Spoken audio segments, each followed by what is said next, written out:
தூக்கிவிடும். உமக்கு பயப்படும்படிக்கு உம்மிடத்தில் மன்னிப்பு உண்டு. கர்த்தருக்கு காத்திருக்கின்றேன், என் ஆத்துமா காத்திருக்கின்றது, அவருடைய வார்த்தையை நம்பியிருக்கின்றேன். சங்கீதம் 130:4-5.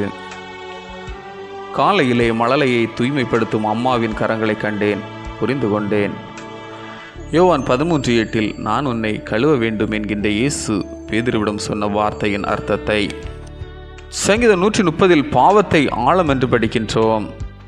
சங்கீதம் 131 இறை வார்த்தை ஆழத்தில் இருப்பதாய் தன்னிலை மொழிகின்றார் சங்கீதக்காரர். ஆழத்தில் ஆபத்தின் வாய்ப்பதிகம், அழிவும் வலிமை கொண்டிருக்கும்.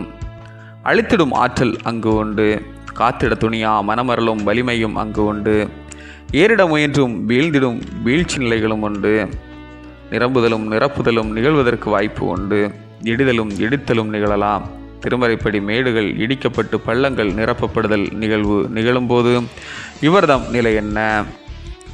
தன்னிலை புரிதலும் இடமறிதலும் தொடர்ந்திருந்தால் வரும் ஆபத்தை அறிதலும் திருப்பாடல் ஆசிரியருடைய உள்ளங்களிலே நிறைகிறது.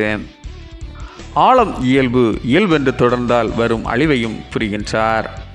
முயல்தல் எழுதல் வீழ்தல் தொடர் நிகழ்வாகிற பொழுது இனி கடவுளால் மட்டுமே மீட்டிட முடியும் என்ற முடிவெடுத்து தூக்கிவிட கடவுளுக்காய் காத்திருக்கிறேன் என சங்கீதம் 130 இறைவார்த்தையில் மொழிகிறார்.